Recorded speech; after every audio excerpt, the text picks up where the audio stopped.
수요 예배에 나오신 성도님들을 환영하고 축복합니다. 오늘도 주께서 우리에게 말씀해 주시기를 기도합니다. 운동 잘 하십니까?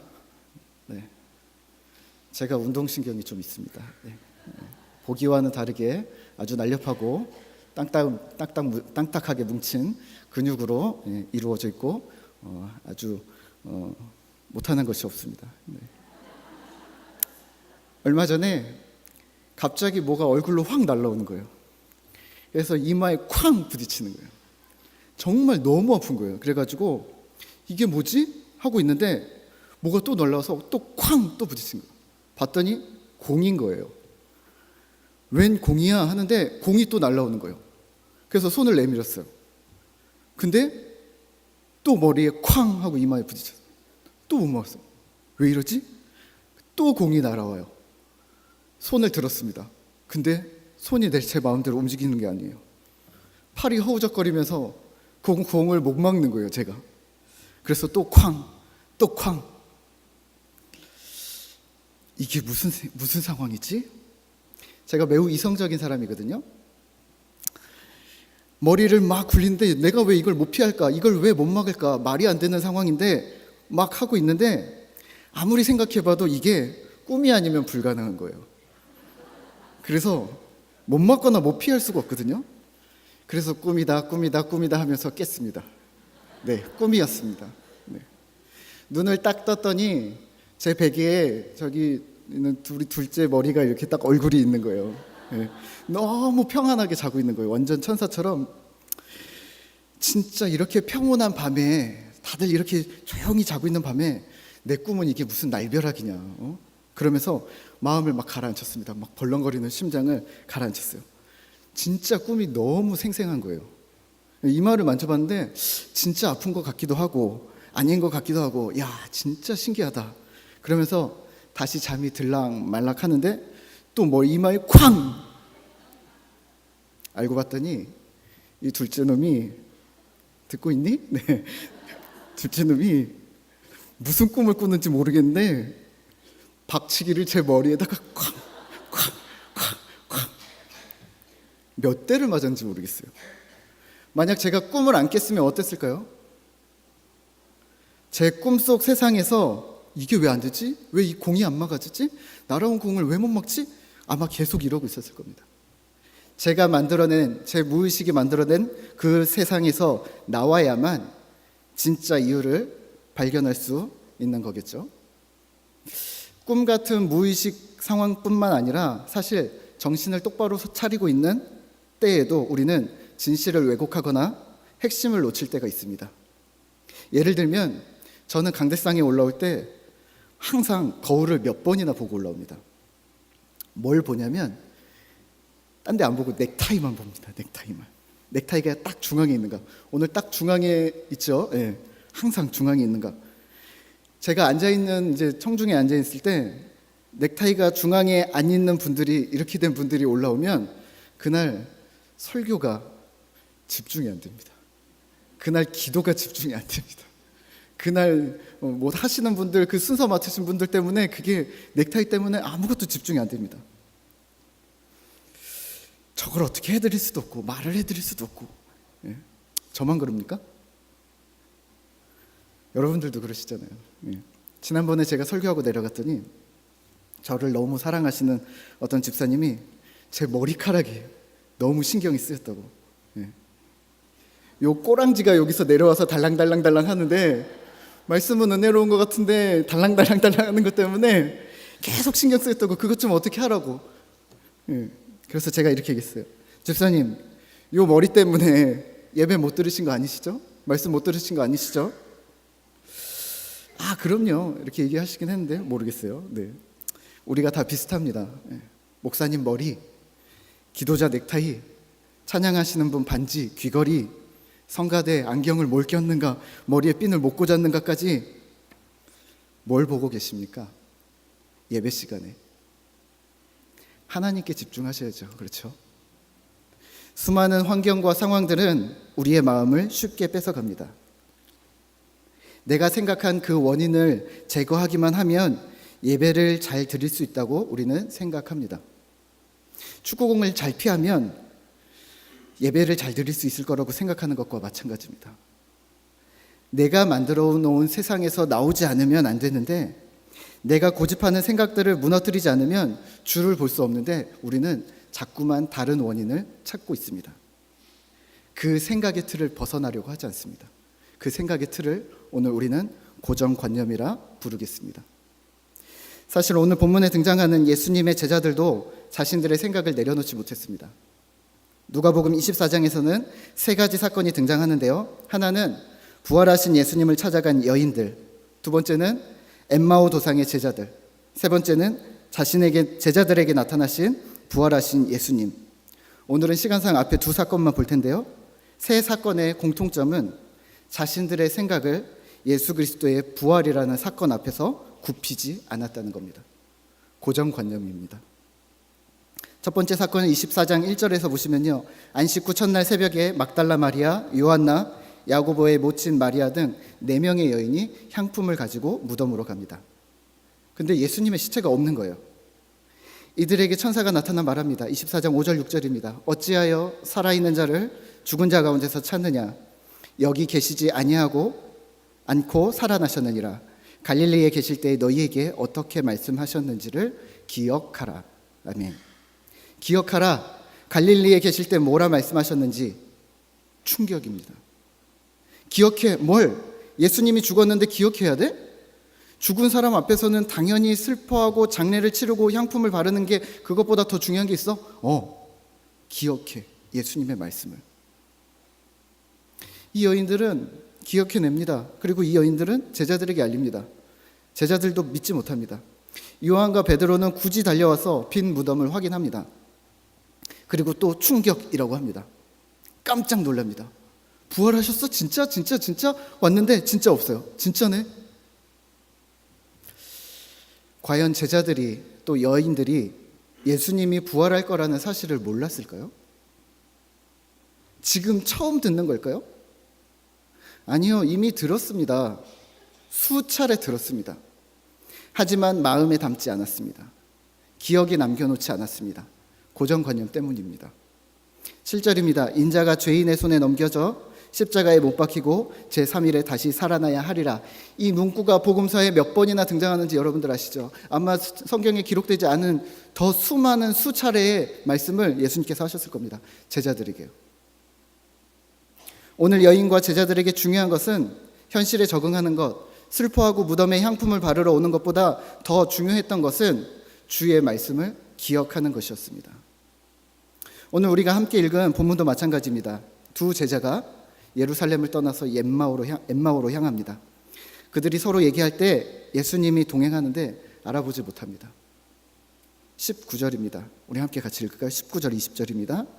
이르시되 무슨 일이냐? 이르되 나사렛 예수의 일이니 하나님과 모든 백성 앞에서 말과 일에 능하신 선지자이거늘. 20절입니다. 우리 대제사장들과 관리들이 사형 판결에 넘겨주어 십자가에 못 박았느니라. 아멘. 뛰어난 선지자 예수가 우리를 구원할 줄 알았다. 근데 그가 죽었고 무덤에 갔던 여인들이 천사를 만나 예수님이 살아나셨다는 소식을 들었다라고 예수님께 알려드립니다. 아마 예수님께서 또 질문하셨을걸요. 성경에는 없지만. 근데 너희들 어디 가는데? 저희들 그냥 집에 돌아갑니다. 할 일이 없습니다. 예수님이 돌아가셨거든요. 예수님이 아마 화가 나셨을지도 모르겠습니다. 이렇게 얘기하십니다. 이르시되 미련하고 선지자들이 말한 모든 것을 마음에 더디 믿는 자들이여. 어디 가는데? 할 일이 왜 없어? 내가 그렇게 말했는데 믿음이 없는 건 아니고, 잊어버린 건 아니고, 주의 말씀을 기억해야 되는 거 아니고. 우리도요 이렇게 얘기합니다. 주님, 우리가 뭘 해야 될지 모르겠습니다. 어떻게 해야 할지 우리에게 뜻을 보여주십시오. 주님이 이렇게 얘기하실걸요? 그게 무슨 말이야? 왜 할 일이 없어? 왜 뭘 해야 할지 몰라? 그렇게 말했는데 성경을 읽어. 말씀을 들어. 엠마오 제자들은 예수님을 너무나 사랑한 나머지 예수님의 죽음 앞에서 당황했고 깊은 슬픔에 빠졌는지도 모릅니다. 그래서 늘 하던 대로 습관대로 행동했는지도 모릅니다. 아, 집에 돌아가야지. 환경과 상황에 매몰된 겁니다. 네, 이것 또한 다른 종류의 고정관념입니다. 예수님은 이런 제자들을 향해 그리스도가 고난을 받고 영광에 들어가는 스토리를 다시 이야기하셨습니다. 처음일까요? 아니요.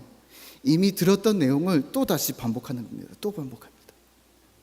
27절입니다. 이에 모세와 모든 선지자의 글로 시작하여 모든 성경에 쓴 바 자기에 관한 것을 자세히 설명하시니라.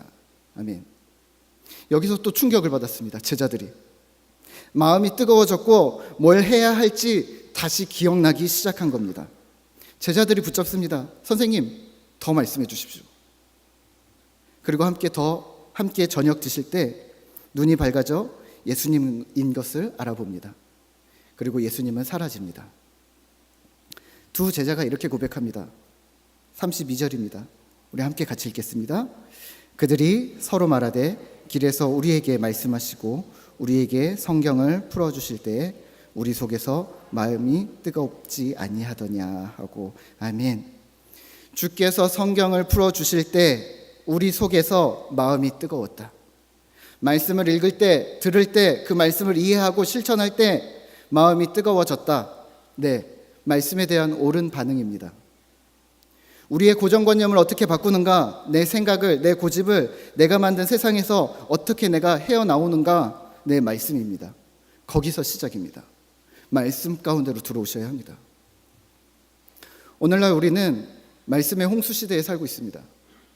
TV만 켜면, 인터넷만 틀어도, 심지어는 누워서 핸드폰만 들어도 내가 원하면 말씀을 들을 수 있습니다. 그것도 최고로 준비된 좋은 말씀들 말입니다. 하지만 우리의 마음이 뜨거워지지 않습니다. 혹은 마음은 뜨거워졌는데 우리는 움직이지 않습니다. 귀로 들리는 말씀들이 우리에게 성경 내용을 전달하지만 그 성경이 우리의 심령을 울리거나 마음을 바꾸거나 우리가 어떤 행동을 하게 만들진 않습니다. 뭐가 문제일까요? 라디오나 TV를 하루 종일 CBS, CTS, 극동방송 같은 기독교 채널로 고정해 두시는 분들이 많습니다. 어디서나 말씀을 들을 수 있도록 최적의 환경을 조성하신 거겠죠.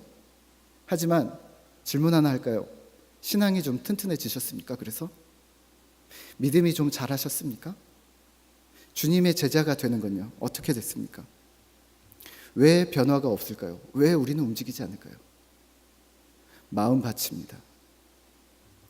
내 마음밭을 갈아엎을 생각이 없는데 내 생각, 내 주관, 내가 만든 세상들을 전혀 바꿀 생각이 없는데 어떻게 신앙이 자랍니까? 말씀을 듣는다는 건, 말씀 앞에 선다는 건 결단입니다. 하나님, 제가 말씀대로 살겠습니다. 이 고백부터가 시작인데 우리는 그냥 듣기만 하면, 예배 시간에 앉아있기만 하면 믿음이 저절로 자라날 거라고 착각합니다. 하나님 때문에 마음이 뜨거워지셨습니까? 언제요? 예배 드리셨습니까? 말씀을 읽으셨습니까? 책을 읽고 기도하고 신앙적인 이야기들을 나누셨습니까? 마음이 뜨거워진 것은 몇 번입니까? 우리는 이렇게 얘기합니다. 예배 중에 감정이 동하면, 목사님 말씀에 은혜 받았어요. 기도 너무 좋았어요. 찬양 너무 은혜스러웠어요. 극장에서 영화 보고 감동받는 거랑 예배 시간에 감동한 거랑 뭐가 다릅니까? 아무것도 하지 않을 거라면 말입니다. 다릅니다. 확실히 다릅니다. 은혜를 통해, 감동을 통해 고정관념이 깨지고 내 생각이 바뀌기 시작하는 겁니다. 거기서 시작입니다. 그 다음으로 내 생각이 아닌 주님 생각 따라 움직이기 시작하는 거고, 말씀대로 말씀 따라 사는 겁니다. 그래서 우리는 그거를 은혜라고 부르는 겁니다. 혹 이런 질문하실지도 모르겠어요. 감정이 중요합니까? 그렇죠. 감정이 중요하지 않습니다. 하지만 감정이 하나의 지표로 작용함을 기억해 주십시오. 감정이 동하면 거기서 끝이 아니라 그 다음, 또 그 다음 단계 계속해서 넘어가셔야죠.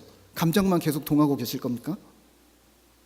감정이 최고라고 말하는 것도 아니고 그 감정을 전혀 배제하자는 것도 아닙니다. 오늘 우리가 경계해야 할 것은 감정이 아니라 고정관념입니다.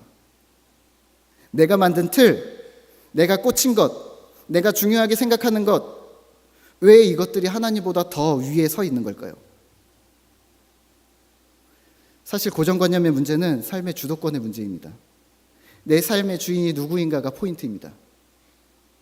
내 안에 그리스도라는 해결사를 영입했는가, 아니면 내가 그리스도 안에 들어가 있는가입니다. 내가 주인이고 예수님을 내가 만든 세상의 해결사로 초청한 사람에게는 예수님이 할 일이 많습니다. 예수님 이거 해주세요, 저거 해주세요, 이렇게 하시면 안 돼요, 이렇게 해주세요. 근데요, 예수님 저한테 뭘 시키려고 하시면 안 돼요. 왜냐하면 여기선 제가 주인이거든요. 선은 지켜주세요. 내가 만든 세상에서 주인 노릇 그만하십시오. 그 세상에서 나오셔야 합니다. 눈을 뜨셔야 합니다. 깨어나셔야 합니다. 주님을 주인 자리에 모셔놓으십시오. 아니, 하나님이 주인인 세상으로 당신이 들어오셔야 합니다. 내 생각을 내려놓으시고 삶의 주도권을 내어드리십시오. 제자가 되셔야 합니다. 예수 그리스도의 제자. 제자는 어떤 사람일까요?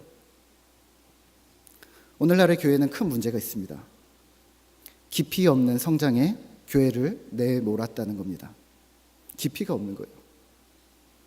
마태복음 28장에 너희는 가서 모든 족속으로 제자를 삼아 아버지와 아들과 성령의 이름으로 세례를 주고, 이 말씀을 들고 우리가 여지껏 나갔는데 제자 삼는 것을 너무 쉽게 생각한 겁니다.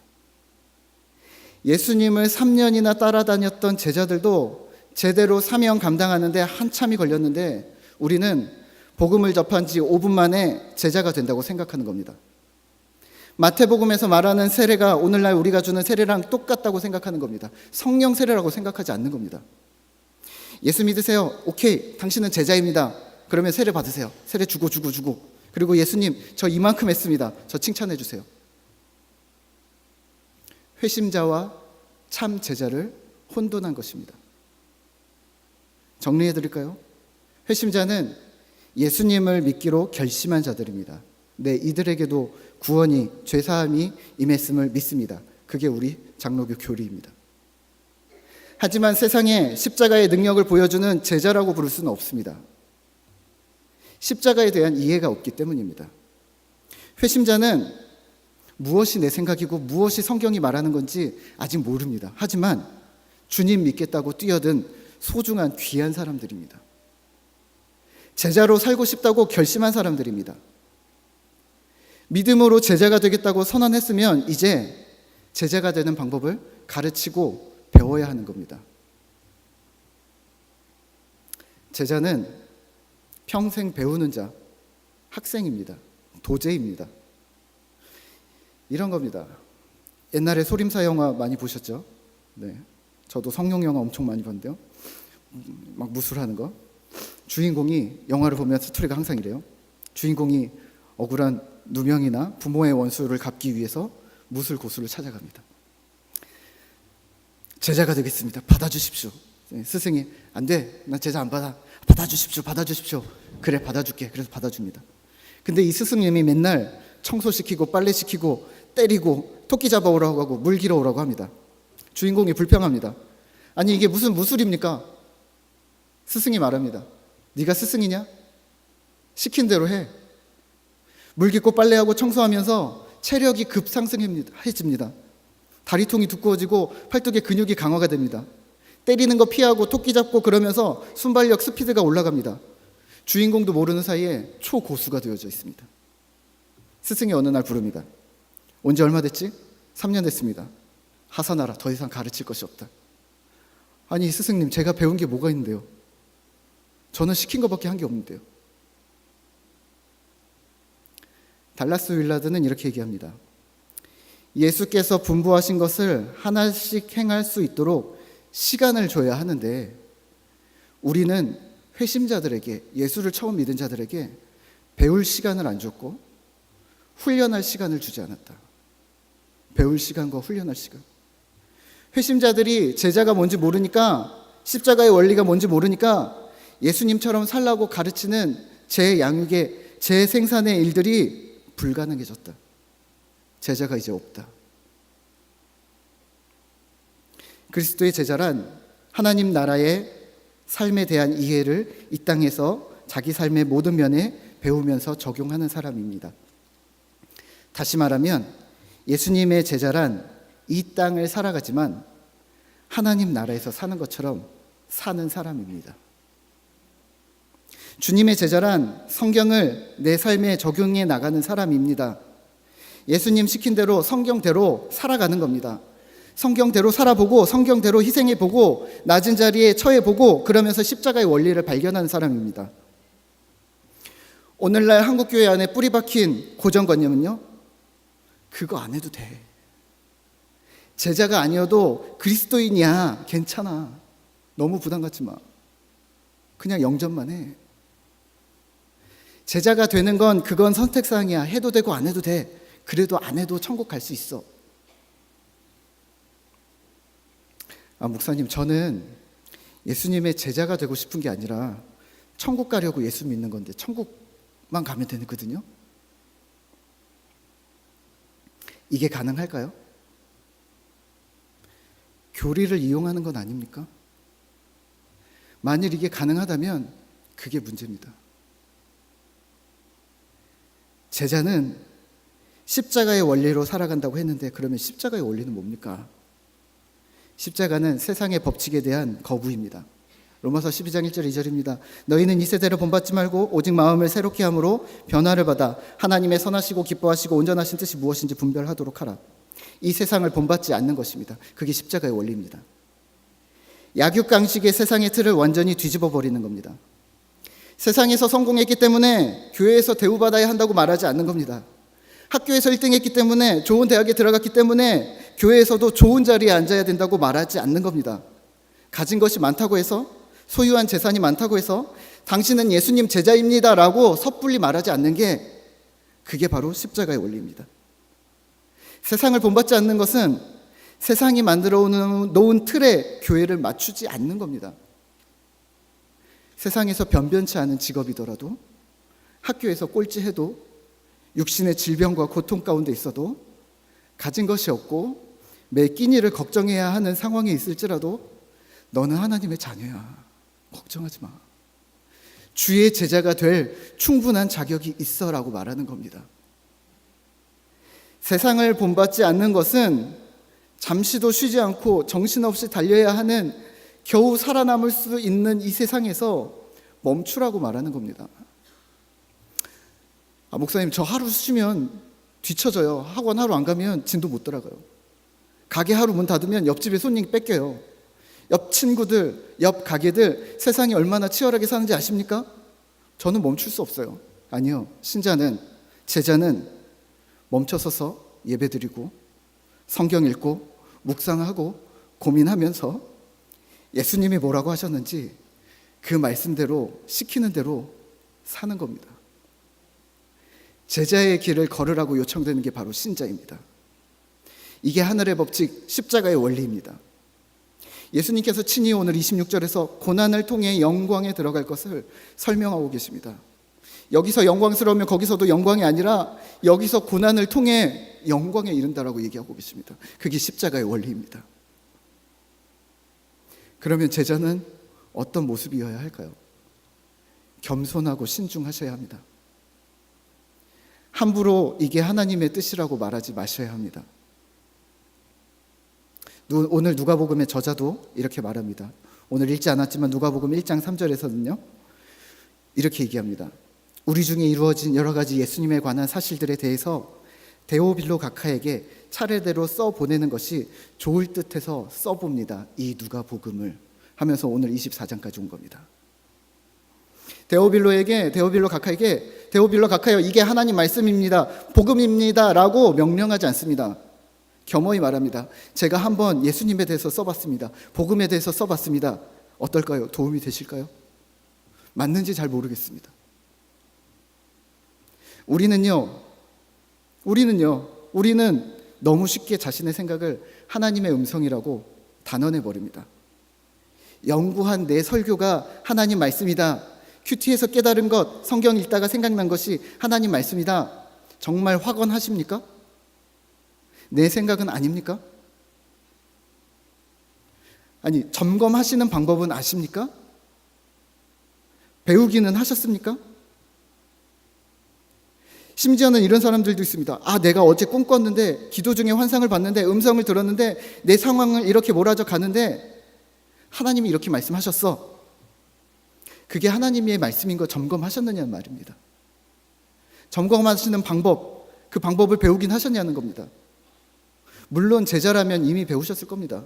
우리의 신앙의 선배들로부터 말입니다. 하나님의 음성을 분별하고 점검하는 법을 아직도 배우지 못하셨다면 당신은 회심자에서 제자로, 도제로 넘어가지 못하고 있는 신앙의 초보일 뿐입니다. 신앙의 연수는 상관없습니다.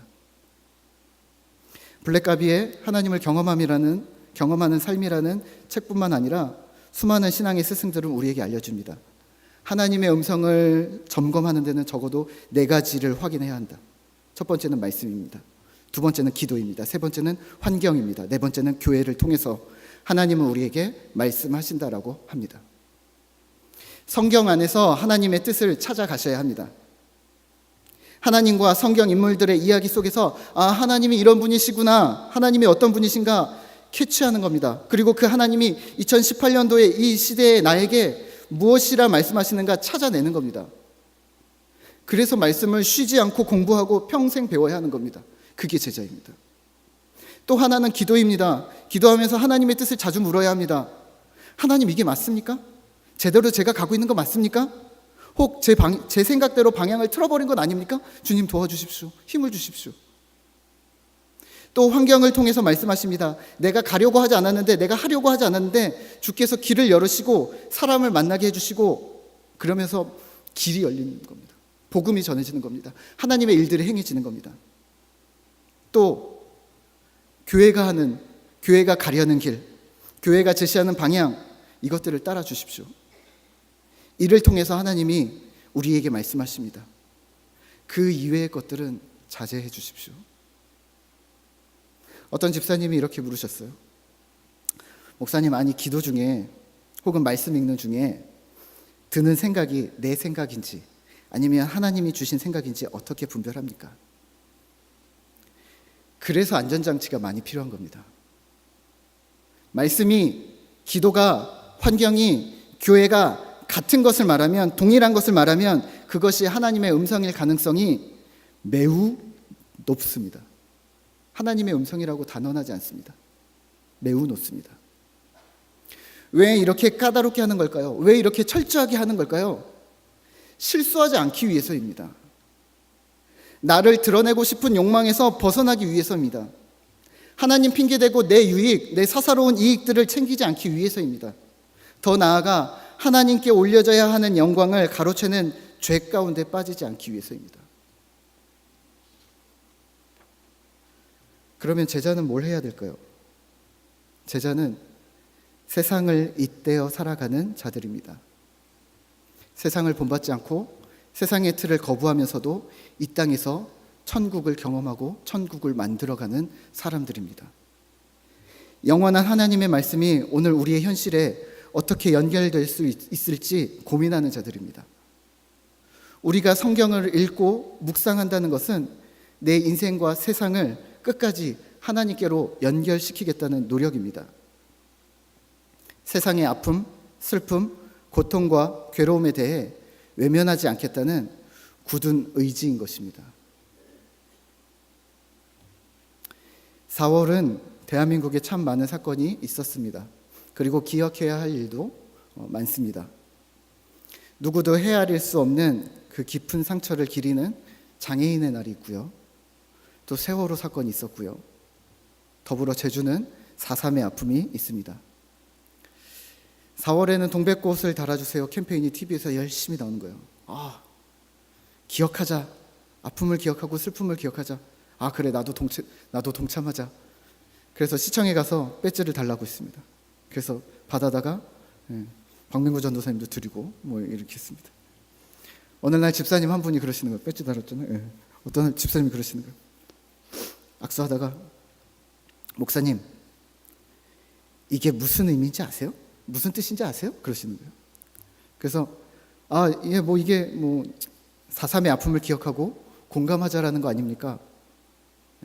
그랬더니 네, 맞긴 하지만 더 깊은 의미가 있습니다 라고 얘기하시고 가셨어요. 우리 임성식 목사님이 제주 4.3 영상을 주셔서 지난주에 보면서 펑펑 울었습니다. 이렇게 큰 아픔과 슬픔을 내가 너무 몰랐구나. 배지 하나로 내가 당신들의 아픔을 이해합니다. 나도 공감합니다. 얼마나 힘드셨습니까? 그러고 있었던 겁니다. 다들 잘 아시겠지만, 저만 몰랐겠지만 광복 후 1948년부터 7년 동안 저는 딱 48년 그 한 해에 잠깐 3.1운동처럼 딱 일어난 사건인 줄 알았는데 7년 동안 55년까지. 근데 제주는요 그 정도가 아니었어요.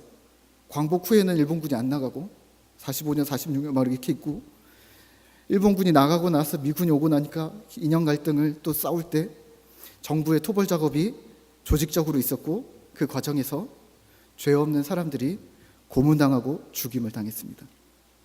그 당시 제주 인구가 30만이었는데 10%의 사람들, 3만 명의 사람들이 죽었습니다. 거기에는 여자와 어린 아이들도 상당수 포함되어져 있었습니다.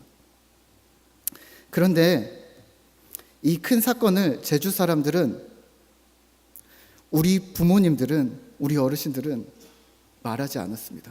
말하지 못했습니다. 너 그거 말하면 낙인 찍혀. 그래서 큰 상처를 가슴에 묻었습니다. 55년 동안이나 말입니다. 들어줄 사람도 없었고 말할 수 있는 상황도 아니었습니다. 그렇게 마음이 닫혀버린 겁니다. 상처가 얼마나 깊었겠어요. 인간의 잔인함, 포악함, 그 진실들은 감춘 채 배지 하나 달고 제주의 아픔과 슬픔을 이해하는 것처럼 행동했습니다. 저 배지 달았다고. 죄송합니다. 잘 몰라서 그랬습니다. 제주 4.3 평화기념관에는 백비라는 것이 있습니다. 그냥 흰색 비석인데요, 아무것도 새기지 않았대요. 왜 아무것도 새기지 않았을까요? 입 밖으로 꺼낼 수 없다는 겁니다. 공개적으로 추모할 수 없었다는 겁니다. 뭐라고 쓸 수가 없었다는 겁니다. 내 슬픔을, 내 아픔을 말하지 마. 아프다는데 말하지 마. 슬픈데 그거 삼켜. 내뱉지 마. 우리는 그렇게 살았다는 걸 보여주는 게 백비입니다. 이 슬픔과 비극 속에서 더 슬픈 건 우리의 교회는 무엇을 했는가입니다. 제주 선교 역사가 100년이 넘었습니다. 110년이래요. 이 사실은 우리 제주 교회의 자부심입니다. 근데 우리 뭐 하고 있었습니까? 아니, 옛날 이야기 하지 말까요? 그럼 오늘 우리는 뭐 하고 있습니까? 우리 청년들이 제주에서 있으면서 아파합니다. 여전히 극한 상황에 있는 깨어진 가정과 방치된 자녀들이 있습니다. 삶이 바쁘니까 자녀를 돌볼 시간이 없는 거예요. 복음에 대해, 교회에 대해 여전히 배타적인 우리의 이웃들, 가족들, 친지들이 있습니다. 그런데 우리는 여태 뭐 하고 있었습니까? 이러고 있지 않았나요? 너 교회에서 아무것도 말하지 마. 엄마 창피해. 아빠 창피해. 여러분 밖에 나가서도 교회에 대해서 뭐 얘기하지 마십시오. 교회 창피합니다. 복음이 가리워집니다. 그거 하나님 뜻 아닙니다. 그거 삼키세요. 4.3 영상을 보면서 이런 질문 하나님께 드렸습니다. 2가지 질문 드렸는데, 하나님 왜 나를 여기에 보내셨습니까? 왜 나를 이곳에 굳이 보내셨습니까? 이 아픔이 깊은 곳에서 내가 무엇을 해야 합니까? 제주의 역사를 내가 굳이 알아야 될 필요가 뭐가 있습니까? 이걸 알아버렸는데 그러면 난 뭘 해야 됩니까? 2번째, 하나님 죄송합니다. 저는 몰랐습니다. 여기가 그렇게 아픈 역사가 있는 곳인 줄 몰랐습니다. 북촌마을, 다랑시오름, 정방폭포, 표선해변, 그냥 관광지인 줄 알았지 거기가 왜 슬픔이고 왜 아픔인지 몰랐습니다. 죄송합니다. 하나님 죄송합니다. 제가 무지했습니다. 우리는 함께 울어야 합니다. 우리의 교회는 함께 회개해야 합니다. 우리가 만든 세상을 무너뜨리지 않으려는 그 고집스러움을 회개하셔야 합니다. 나만 잘 먹고 잘 살면 된다고 생각했던, 나만 천국 가면 된다고 생각했던 이기적인 마음들을 회개해야 합니다. 아니 목사님, 저는 할 수 있는 게 없는데요. 제가 뭘 더 어떻게 하라는 걸까요? 우리는 왜 이렇게 돼버린 겁니까? 왜 이렇게 무능해져 버린 겁니까? 하나님은 전능하시다면서요. 우리는 그 제자라면서요. 근데 왜 우리는 무능합니까? 어디서 능력을 잃어버린 걸까요? 느헤미야는 이렇게 기도했습니다. 내가 이 말을 듣고 앉아서 울고 수일 동안 슬퍼하며 하늘의 하나님 앞에 금식하며 기도하여 이르되, 하늘의 하나님 여호와 크고 두려우신 하나님이여, 나와 내 아버지 집이 범죄했습니다. 내가 범죄했습니다. 예수님의 제자가 된다는 것은 예수님을 닮는 것입니다. 예수님처럼, 예수님을 닮았던 수많은 믿음의 선배들처럼 이렇게 기도하는 겁니다. 하나님, 우리가 범죄했습니다. 우리 교회가 범죄했고 나와 내 아버지 집이 범죄했습니다. 회개입니다. 고정관념을 부수는 작업입니다. 하나님 앞에 우리와 우리 민족, 우리 가족, 우리 교회의 범죄를 회개함에 능력이 있는 것입니다. 근데 우리는 회개하지 않습니다. 그래서 능력을 잃어버린 겁니다. 내가 만든 울타리, 세상, 고정관념을 부수고 주님 앞에 나아가는 우리 영락 성도님들이 되시기를 바랍니다. 더불어서 고난의 시간을 통과하신 죄송스럽고 부끄러운데 우리 제주의 어르신들, 고난을 통과해 영광으로 들어가는 십자가의 길을 또 함께 걷고 계신 영락의 성도들에게 주의 은혜가 가득하기를 소망합니다. 우리 함께 같이 기도하도록 하겠습니다. 말씀을 생각하면서 기도하실 텐데요. 하나님, 우리가 회개합니다. 내 생각, 내 세상, 내 것들만 생각했습니다. 하나님, 이 시간 주의 말씀 앞에서 주님 제자로 살겠습니다. 우리를 긍휼히 여겨 주시옵소서. 제자로 살면서 우리가 교만하지 않겠습니다. 신중하겠습니다. 세상에서 십자가의 원리대로 살겠습니다. 세상의 아픔과 슬픔에 대해 우리가 좌시하지 않겠습니다. 주님, 우리가 회개하겠습니다. 우리에게 은혜를 부어주십시오. 우리 함께 같이 기도하도록 하겠습니다.